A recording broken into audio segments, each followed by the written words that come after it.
Después de 43 años de devota práctica islámica, la vida de Fatime Mesobar cambió para siempre cuando un extraño accidente la dejó clínicamente muerta durante 7 minutos.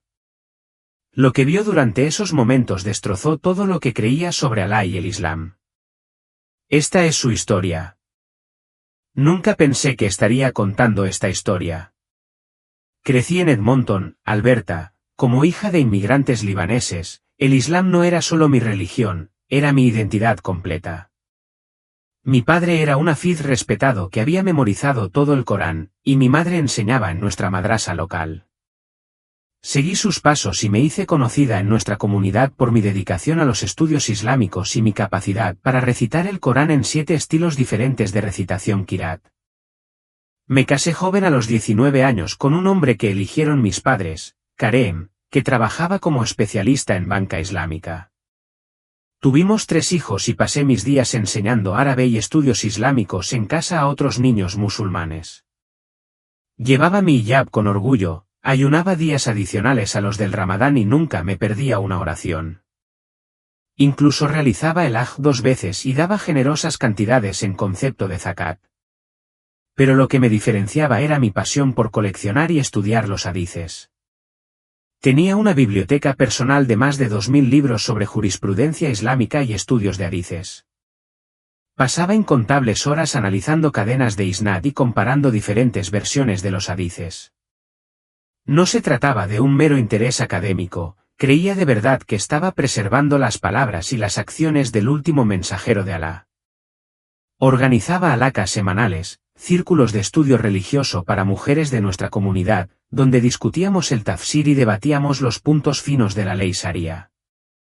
Mi reputación creció hasta el punto de que incluso los imanes me consultaban sobre ciertos asuntos relacionados con las cuestiones de las mujeres en el Islam.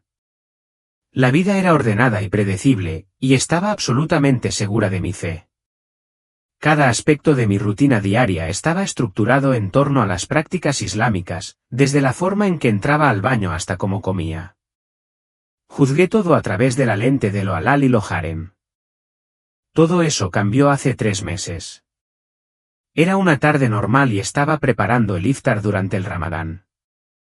Había estado ayunando ese día y estaba buscando un estante alto en mi cocina para sacar algunos dátiles, la comida tradicional con la que romper el ayuno. La escalera de mano que estaba usando tenía un escalón suelto que yo no sabía que tenía. Cuando me estiré hacia arriba, cedió debajo de mí. Lo que sucedió a continuación no solo cambiaría mi vida, sino que demolería por completo todo lo que creía saber sobre Dios, la verdad y la vida venidera. El escalón de madera se quebró con un chasquido agudo. Recuerdo el momento de ingravidez, agitando los brazos mientras trataba de agarrarme a algo, cualquier cosa. Pero mi cabeza golpeó primero la encimera de granito y luego el piso de baldosas. Lo último que oí fue el ruido de mi preciado plato de cristal para servir que se rompió a mi lado.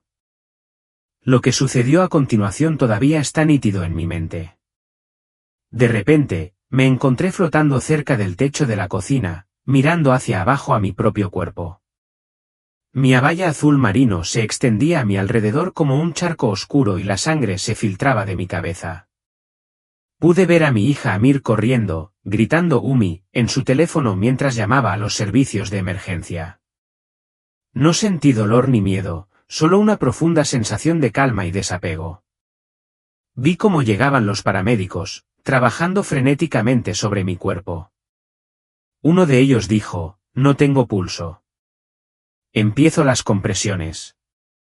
Quería decirles que estaba bien, que estaba allí mirándolos, pero, por supuesto, no podían oírme. Entonces todo cambió. La escena de la cocina se desvaneció y me encontré siendo arrastrada a través de lo que solo puedo describir como un túnel de luz. La sensación era como ser arrastrada a través de un tubo de energía pura.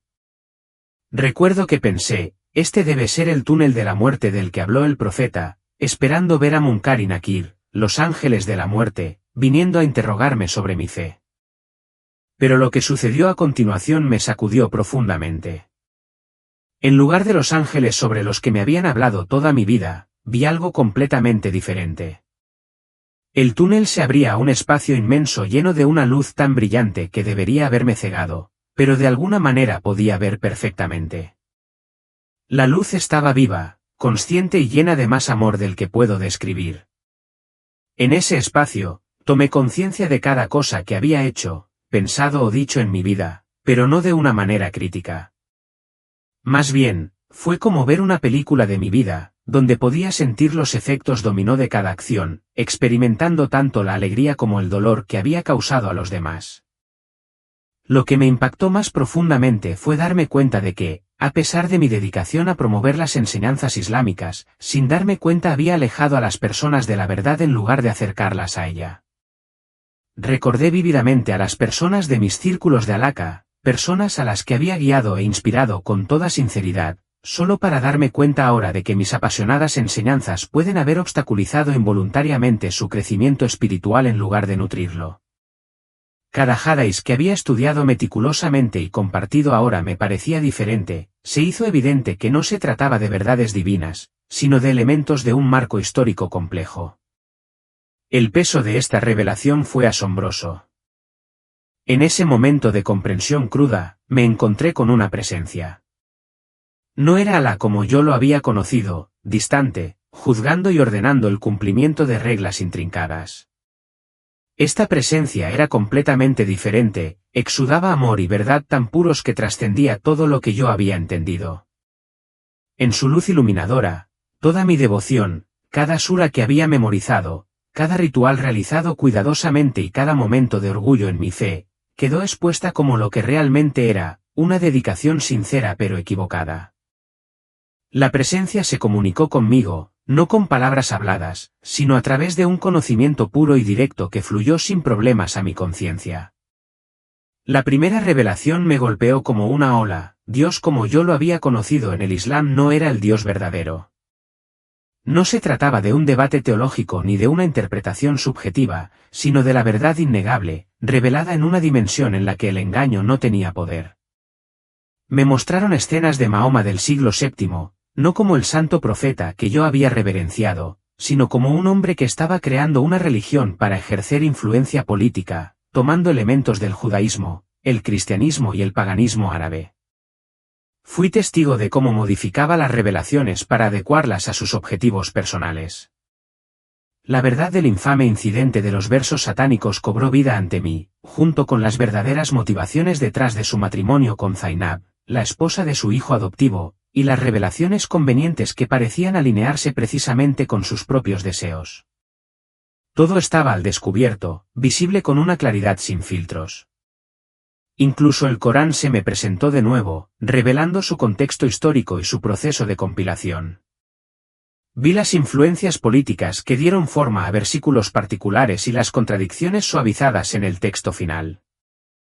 Mis años de estudio devoto de los hadices ahora parecían tiempo dedicado a construir un frágil castillo de naipes. Vi cómo muchos de estos hadices habían sido inventados siglos después de la muerte de Mahoma, como el sistema de cadena de transmisión en el que yo había confiado tan profundamente había sido manipulado como una herramienta de control social y político. Sin embargo, la presencia no solo expuso falsedades, iluminó verdades profundas.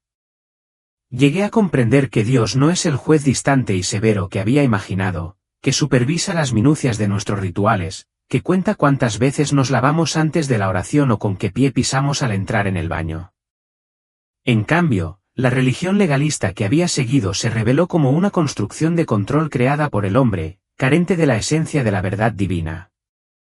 El momento más transformador se desarrolló cuando me envolvió un abrazo abrumador de amor puro y perdón. Esta experiencia contrastaba marcadamente con el amor condicional que había conocido en el Islam, donde la misericordia de Alá parecía depender de la rigurosa adhesión a innumerables reglas y normas. Este amor era totalmente incondicional, una fuerza que lo abarcaba todo y que transformó mi ser. Se me mostraron escenas de la historia que antes habían escapado a mi comprensión, la iglesia cristiana primitiva en su forma pura, antes de que fuera distorsionada por agendas humanas. El mensaje entregado a la humanidad no vino a través de un señor de la guerra en Arabia, sino directamente de Dios mismo, caminando entre nosotros en gracia y verdad. La revelación sobre Jesús destrozó todo lo que había aprendido en el Islam. La presencia reveló que la visión islámica de Jesús como mero profeta era una tergiversación deliberada. Experimenté la realidad de quién es realmente Jesús, no solo un mensajero, sino Dios encarnado. El concepto de la Trinidad, que había rechazado durante mucho tiempo como shirk, politeísmo, emergió como una verdad profunda sobre la naturaleza de Dios, una realidad que el lenguaje humano solo puede expresar inadecuadamente en este ámbito de la verdad pura. Bajo esta luz divina, experimenté lo que parecía una revisión integral de mi vida. A diferencia de la noción islámica de juicio que me habían enseñado, que pesa y cuenta meticulosamente cada acción menor, esta experiencia fue diferente. Lo que importaba no era el recuento de mis oraciones o ayunos, sino el impacto genuino que mis acciones tenían en los demás. Con una claridad penetrante, vi las repercusiones de mis decisiones en mi familia. Sentí el peso de haber presionado a mi hija mayor para que usara un hijab antes de que estuviera lista, lo que encendió el resentimiento no solo hacia el velo sino hacia la espiritualidad misma. Reconocí cómo mi insistencia rígida en la separación de género islámica obstaculizaba la capacidad de mi hijo para formar relaciones saludables con las mujeres, creando barreras en lugar de fomentar la conexión. La estricta dicotomía al-Haram que impuse a mi familia infundió ansiedad y culpa secreta en sus corazones, contaminando su relación con la fe. Tal vez las revelaciones más devastadoras surgieron de mi carrera docente. Cada sesión de halakha se repetía vívidamente en mi mente, y fui testigo de cómo mi ferviente defensa de las doctrinas islámicas había sembrado inadvertidamente semillas de odio, superioridad y juicio en los corazones de las mujeres que me admiraban. Mis enseñanzas sobre los kafir, no creyentes, la necesidad de la sumisión de las mujeres y la supuesta supremacía de la ley islámica habían contribuido a un ciclo de división y esclavitud espiritual que nunca tuve la intención de crear. Cada revelación profundizó mi comprensión de las consecuencias de mis acciones, obligándome a reflexionar sobre la verdadera naturaleza de la fe y su impacto en quienes me rodeaban. La presencia me reveló momentos específicos en el tiempo en que las personas estaban a punto de descubrir la verdad espiritual genuina, solo para ser rechazadas por el rígido marco islámico que inadvertidamente había ayudado a fortalecer. Vi a Sara, una de mis estudiantes, llorando sola en su habitación, con el corazón roto después de haberla persuadido de terminar su relación con un amable muchacho cristiano al que amaba, únicamente debido a mi insistencia en que los musulmanes no podían casarse con no musulmanes. Sentí el peso de Ahmed, el hijo de mi vecino, lidiando con su sexualidad y contemplando el suicidio, una lucha amplificada por las duras interpretaciones de la Sharia que yo había propagado. Entonces llegó la revelación más impactante de todas. Se me mostraron los verdaderos orígenes de las prácticas islámicas que había aceptado sin cuestionarlas. Las 5 oraciones diarias, que yo había creído que habían sido divinamente ordenadas y otorgadas por Alá a Mahoma durante el viaje nocturno, resultaron ser adaptadas de rituales zoroastrianos. La Kaaba, a la que había dado vueltas durante el Hajj, con lágrimas corriendo por mi rostro en señal de devoción, era originalmente un templo pagano que Mahoma había decidido reutilizar en lugar de desmantelar. La piedra negra, que me había esforzado en besar, resultó no ser nada más que un meteorito venerado por los árabes preislámicos. Fui testigo de la evolución del concepto de yihad, de cómo los versos pacíficos de la Meca fueron posteriormente abrogados por los versos más violentos de Medina. Llegué a comprender el verdadero contexto histórico del Corán 9:5, conocido como el verso de la espada, y cómo había sido explotado a lo largo de la historia para justificar la violencia contra los no musulmanes. Todo lo que había defendido, todo lo que había enseñado a otros a defender, fue despojado de su fachada divina y revelado como lo que realmente era, un sofisticado sistema de control religioso. La presencia me guió entonces a través de lo que solo puedo describir como dimensiones espirituales diferentes. Lo que encontré contradecía por completo el concepto islámico de los 7 cielos y la visión simplista del Jannah, paraíso, que había tenido durante mucho tiempo. En lugar del paraíso materialista prometido en el Corán, con sus ríos de vino, hermosas huríes y fiestas interminables, se me mostró la naturaleza auténtica de la existencia espiritual. Con una claridad sorprendente, reconocí que la representación islámica del paraíso no era más que una fantasía masculina, esculpida por los deseos de la cultura árabe del siglo VII. ¿Cómo pude pensar que la recompensa máxima del creador del universo consistiría en algo tan transitorio como los placeres físicos? En un momento particularmente profundo, me mostraron a las innumerables mujeres a lo largo de la historia que habían vivido bajo la opresiva creencia de que eran inferiores a los hombres debido a las enseñanzas islámicas. Fui testigo de sus espíritus aplastados y su sentido disminuido de autoestima, todo justificado por los hadices que había enseñado con tanta pasión. Estas enseñanzas, que afirmaban que las mujeres carecían de inteligencia, que comprendían la mayoría de los habitantes del infierno y que necesitaban la tutela masculina, se me mostraron como construcciones de una sociedad patriarcal en lugar de edictos divinos. La presencia me reveló que estas enseñanzas nunca se habían originado en Dios, sino que habían sido moldeadas por agendas humanas, perpetuando un ciclo de opresión y malentendidos. Llegué a ser testigo de los verdaderos orígenes de muchas prácticas islámicas que había defendido con fervor durante toda mi vida. La expectativa de que las mujeres se cubrieran no tenía sus raíces en la sabiduría divina, como yo creía, sino más bien en una construcción social diseñada para distinguir a las mujeres libres de las esclavas en la antigua cultura árabe. De manera similar, la autorización para que los hombres tuvieran 4 esposas no tenía tanto que ver con el cuidado de las viudas, como yo había sostenido a menudo, sino más bien con la continuación de las costumbres árabes preislámicas. Las intrincadas normas que regían el divorcio, la herencia y el testimonio no eran leyes divinas perfectas, sino más bien reflejos de las normas sociales de un contexto histórico específico. Luego vino el aspecto más intenso de esta revelación. Se me mostró cómo el concepto de Alá había sido elaborado intencionalmente para infundir miedo entre los seguidores. La constante amenaza del fuego del infierno, las representaciones gráficas de la tortura en la tumba y el enfoque implacable en el pecado y el castigo eran todos mecanismos diseñados para cultivar seguidores sumisos en lugar de hijos amorosos de Dios. La palabra árabe Islam, que se traduce como sumisión, adquirió un significado completamente nuevo.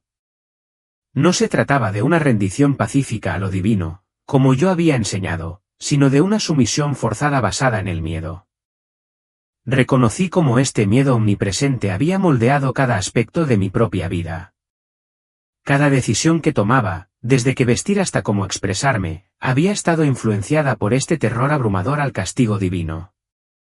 Sin darme cuenta, había transmitido este miedo a mis hijos, a mis estudiantes y a cualquier persona dentro de mi esfera de influencia. La presencia reveló cómo este miedo había creado una barrera significativa entre mí y el crecimiento espiritual auténtico. En este estado elevado de conciencia, me enfrenté a una verdad profunda que me sacudió hasta lo más profundo, la naturaleza auténtica del monoteísmo islámico. A lo largo de mi vida, me había enorgullecido de adherirme a lo que creía que era la forma más pura de monoteísmo, rechazando todo lo que percibiera como shirk, politeísmo. Había menospreciado a los cristianos por su creencia en la Trinidad, convencido de que habían corrompido el verdadero monoteísmo.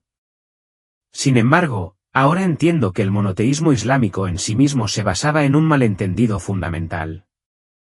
La presencia reveló cómo Mahoma había tomado el concepto del único Dios verdadero y lo había despojado de su profundidad y complejidad, creando en su lugar una deidad simplificada, casi antropomórfica, que se parecía más a un gobernante árabe que al creador del universo. El Alá islámico mostraba rasgos humanos como el orgullo, la ira y los celos, exigiendo alabanzas incesantes mientras amenazaba con castigos severos incluso por la más mínima desviación.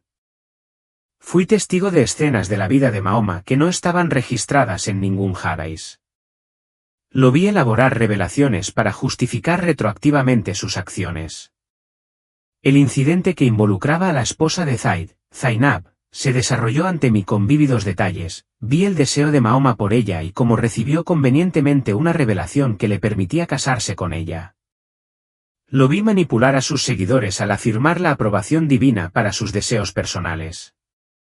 La verdad sobre la compilación del Corán quedó al descubierto. Observé las luchas políticas que estallaron después de la muerte de Mahoma, la existencia de versiones en competencia y los versículos que se perdieron o se excluyeron deliberadamente.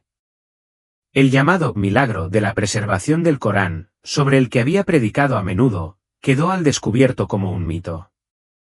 Fui testigo del proceso mediante el cual se abrogaron ciertos versículos, no por sabiduría divina, como siempre había sostenido, sino porque ya no servían a los objetivos políticos del Imperio Islámico en expansión. Cada revelación transformó mi comprensión de la fe a la que había dedicado mi vida, obligándome a enfrentar los fundamentos mismos de mis creencias. Lo más inquietante fue darme cuenta de cómo el concepto de revelación en el Islam se había utilizado como una herramienta de control. Siempre que Mahoma se encontraba con oposición o intentaba imponer su voluntad, surgía una revelación conveniente para reforzar su autoridad. Fui testigo de cómo este patrón sentó un precedente que las autoridades religiosas explotarían a lo largo de la historia islámica, la reivindicación de la autoridad divina absoluta utilizada para gobernar todos los aspectos de la vida de las personas. La presencia reveló escenas de las vidas de innumerables musulmanes a lo largo de la historia que percibieron estas contradicciones pero tenían demasiado miedo de expresar sus dudas. Observé a eruditos que reconocían los defectos lógicos inherentes a la teología islámica, pero permanecían en silencio, paralizados por el miedo a las repercusiones. Fui testigo del sufrimiento que padecían quienes se atrevían a cuestionar el status quo, individuos tildados de apóstatas y herejes por su valentía. Entonces, la presencia iluminó algo que nunca había comprendido durante mi vida como musulmán, la verdadera naturaleza de Jesucristo, no como lo había retratado el Islam, simplemente como un profeta destinado a regresar y romper la cruz para hacer cumplir la ley islámica, sino como alguien profundamente más significativo. Vi escenas de su vida en la tierra que no figuraban en ningún relato escrito. Lo vi sanar a los enfermos, no solo en el cuerpo sino también en el espíritu, llegando a las profundidades de sus almas con un amor puro y transformador. Este no era el Isa islámico que nunca afirmó ser divino, esta era una figura que irradiaba presencia divina en cada momento de su existencia. El amor que encarnaba no era el amor condicional del Alá del Islam, que exigía rituales interminables y una sumisión estricta. En cambio, era un amor incondicional que transformaba a todo aquel que tocaba. La presencia de Jesús reveló cómo el Islam había distorsionado intencionalmente la verdad sobre él. Vi los versículos coránicos que se refieren a él desde una nueva perspectiva, como habían sido meticulosamente elaborados para disminuir su verdadera naturaleza y su papel divino. Fui testigo de cómo Mahoma había tomado elementos de las narraciones cristianas, reformulándolos para que se ajustaran a sus intereses, pero sin captar por completo su significado espiritual más profundo. Llegué a comprender la verdad sobre la crucifixión, no la afirmación islámica de que alguien más había sido sustituido por Jesús, sino la realidad del sacrificio supremo de Dios. La presencia me ayudó a comprender por qué esta verdad era tan amenazante para el Islam, retrataba a un Dios dispuesto a sufrir por la humanidad, contradiciendo fundamentalmente al Alá distante e intocable en el que siempre había creído. El concepto de amor divino adquirió un significado completamente nuevo para mí. En el Islam, el amor de Alá era perpetuamente condicional, dependía de nuestra obediencia, oraciones y adhesión a una multitud de reglas. Sin embargo, aquí, experimenté un amor sin condiciones, sin requisitos ni amenazas. Era un amor que transformaba en lugar de exigir, que sanaba en lugar de castigar. Lo más sorprendente fue que me mostraron cómo muchos de mis compañeros musulmanes anhelaban en secreto este tipo de amor divino, pero permanecían atrapados dentro de un sistema incapaz de proporcionarlo. Reconocí que el énfasis en el miedo y el castigo en las enseñanzas islámicas había erigido una barrera entre los individuos y una verdadera conexión espiritual. El enfoque incesante en evitar el infierno, en lugar de abrazar el amor divino, había fomentado generaciones de creyentes espiritualmente traumatizados, dejándolos ansiando una relación con lo divino que realmente pudiera nutrirlos y elevarlos. Fui testigo de un tapiz de escenas que se desarrollaban en diferentes épocas y lugares, musulmanes que habían experimentado encuentros profundos con Jesús pero mantenían esos momentos envueltos en secreto debido al miedo, eruditos que reconocían las verdades transformadoras de las enseñanzas cristianas pero elegían el silencio para salvaguardar sus propias posiciones, y creyentes comunes que sentían un vacío persistente en su fe pero no se atrevían a expresar sus preocupaciones. En este ámbito de comprensión pura, La presencia me reveló que las enseñanzas islámicas sobre el fin de los tiempos servían como otra forma de control.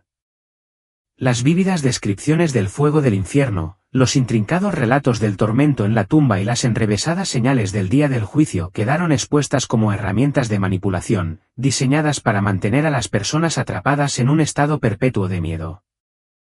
Esto me llevó a una revelación que destrozó mi anterior comprensión de la muerte y el juicio. En lugar de la narrativa islámica de ángeles interrogando a las almas en la tumba sobre sus afiliaciones religiosas, fui testigo de una verdad profunda: cada alma gravitaba naturalmente hacia la realidad que había abrazado durante su existencia terrenal. Aquellos que habían vivido en el amor se sintieron atraídos hacia el amor, aquellos que habían vivido en el miedo permanecieron encadenados por él. La presencia me guió a observar almas que recientemente habían partido de este mundo, musulmanes, cristianos, judíos y otros. Lo que dictaba su estado espiritual no era su etiqueta religiosa o la frecuencia de sus oraciones, sino más bien su orientación intrínseca hacia la verdad y el amor. Contemplé a musulmanes devotos que se habían adherido a todos los rituales pero nunca habían abierto verdaderamente sus corazones al amor divino, junto a aquellos que habían evitado por completo la religión formal pero habían encarnado la armonía con la verdad divina. Pronto llegó la revelación más difícil. Se me mostraron las profundas heridas espirituales que infligían las enseñanzas islámicas. Observé cómo se adoctrinaba a los niños para que temieran a Alá en lugar de cultivar una relación amorosa con Dios, cómo las mujeres soportaban abusos bajo la creencia de que estaban divinamente sancionados y cómo los jóvenes reprimieron sus preguntas naturales por miedo a ser tildados de apóstatas. La presencia me iluminó de cómo este marco basado en el miedo había fomentado generaciones marcadas por el trauma espiritual. Al reflexionar sobre mi propia carrera docente, adquirí una nueva perspectiva sobre mis acciones. Cada vez que había instruido a las niñas sobre la necesidad de llevar el hijab, cada vez que había insistido en que necesitaban el permiso masculino para tomar decisiones básicas de la vida y cada momento en que había racionalizado la regla islámica de que el testimonio de las mujeres tenía la mitad del peso del de los hombres, todas estas acciones habían contribuido a un sistema de opresión espiritual y psicológica. La verdad sobre el concepto islámico de la predestinación, Qadar, quedó al descubierto ante mí. Vi cómo esta doctrina había sido utilizada como arma para obligar a las personas a aceptar la injusticia y la opresión como meras expresiones de la voluntad de Alá. La creencia de que todo, incluidos los actos de maldad, era voluntad directa de Alá fomentaba una mentalidad fatalista, sofocando cualquier esperanza de cambio positivo. Lo más doloroso fue que me di cuenta de cómo las enseñanzas islámicas de amar y odiar por amor a Alá habían envenenado las relaciones humanas. El edicto de que los musulmanes no debían aceptar a judíos y cristianos como amigos, la práctica de rechazar a los miembros de la familia que decidían abandonar el Islam y la creencia de que el amor debía depender de la identidad religiosa en lugar de la conexión humana fundamental, estas ideologías habían erigido barreras artificiales entre individuos que, inherentemente, estaban destinados a cuidarse unos a otros. Mientras mi conciencia comenzaba su suave retirada hacia mi cuerpo físico, me envolvió una serie final de revelaciones profundas. Fui testigo de cómo la afirmación del Islam de ser la religión suprema y perfecta había impedido de manera efectiva que innumerables almas buscaran una verdad espiritual más profunda. La idea misma de que Mahoma era el sello de los profetas había actuado como un callejón sin salida espiritual, haciendo que la gente se sintiera falsamente completa en cuanto a la revelación divina cuando, en realidad, habían adoptado un mero sistema de control creado por el hombre. En ese momento de claridad, percibí la verdadera naturaleza de la afirmación islámica sobre la perfecta conservación del Corán. Ante mi mente aparecieron imágenes vívidas que revelaban la existencia de varios manuscritos coránicos que contenían variaciones textuales, la quema deliberada de versiones que competían entre sí durante el califato de Uthman y la introducción de marcas vocálicas árabes siglos después de la muerte de Mahoma. Todo lo que alguna vez había creído sobre la milagrosa conservación del Corán se desmoronó bajo el peso de esta verdad recién desvelada. La presencia me guió más allá, desvelando cómo la erudición islámica había ideado una intrincada red de gimnasia mental para racionalizar las contradicciones y discrepancias lógicas presentes en la teología islámica. Fui testigo de cómo los eruditos inventaban reglas enrevesadas, desarrollaban interpretaciones forzadas para justificar hadices problemáticos y elaboraban explicaciones elaboradas para justificar las imprecisiones científicas que se encontraban en el Corán. Se hizo dolorosamente evidente que estos esfuerzos eran meros intentos humanos de salvaguardar un sistema defectuoso, en lugar de una aceptación honesta de la verdad subyacente.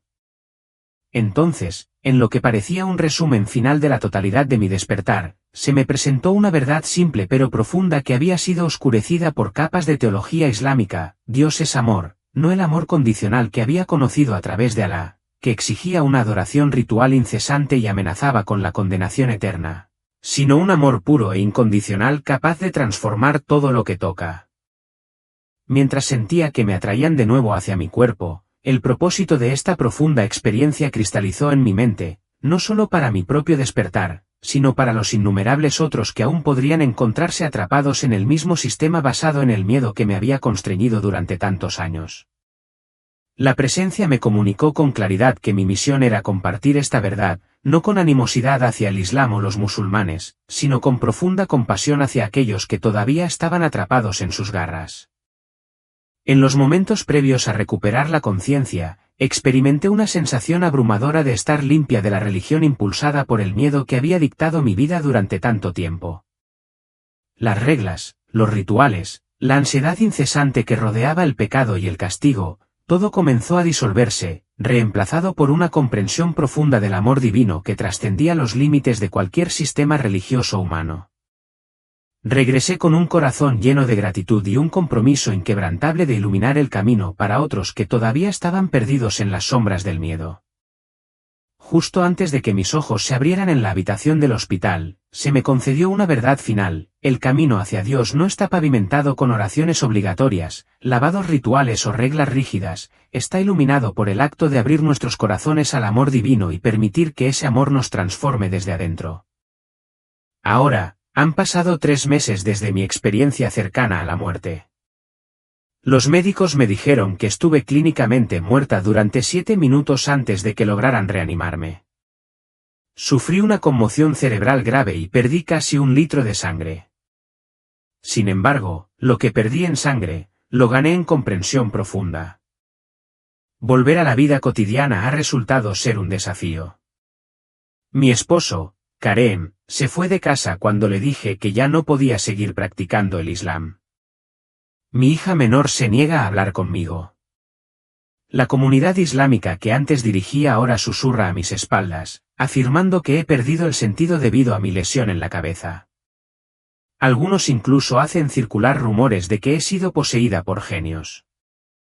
Sin embargo, en medio de esta confusión, mi hija mayor, Amira, me ha sorprendido. La que más luchó bajo mis estrictas reglas islámicas ahora se sienta conmigo durante horas, haciéndome preguntas sobre mi experiencia. Me confesó que siempre había sentido que faltaba algo en el Islam, pero que había tenido demasiado miedo de expresarlo. La semana pasada, se quitó el hiyab por primera vez desde que la presioné para que lo usara a los 9 años. He dejado de dar clases sobre el Corán y mi extensa biblioteca islámica ha sido donada a la mezquita local. La alfombra de oración en la que pasé incontables horas recitando interminables rakats ahora se encuentra enrollada en el garaje. En lugar de mirar la hora de las oraciones, dedico esos momentos a la comunión silenciosa con el amor divino que encontré. Algunos días son más duros que otros. Cuando escucho el adán de la mezquita cercana, mi cuerpo todavía responde instintivamente al llamado a la oración. De vez en cuando, me sorprendo a mí misma diciendo automáticamente Bismillah antes de las comidas.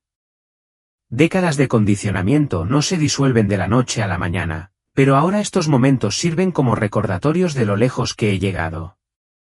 Empecé a asistir a una pequeña iglesia ortodoxa en las afueras de la ciudad. Los íconos, el incienso y las antiguas oraciones resuenan en mi alma de una manera que el culto islámico nunca lo hizo. Cuando participo en la divina liturgia, siento ecos del amor puro que experimenté durante mi tiempo en el otro lado. Es un nuevo comienzo, lleno de desafíos y esperanza, y estoy aprendiendo a abrazar el viaje que me espera con un corazón abierto. Mi nueva misión es sencilla: ayudar a otras personas que están atrapadas en el mismo sistema basado en el miedo del que yo escapé, no a través de sermones o argumentos agresivos, sino compartiendo mi historia con quienes estén dispuestos a escucharla. La verdad que he aprendido no necesita ser defendida, solo necesita ser dicha con amor. Si esta historia tocó tu corazón, haz clic en el botón me gusta y suscríbete a nuestro canal. No olvides activar la campana de notificaciones para escuchar más testimonios poderosos de buscadores de la verdad como Fátima. Comparte este vídeo con alguien que pueda necesitar escuchar este mensaje hoy. Juntos, podemos difundir la luz de la comprensión y el amor a quienes aún buscan su camino.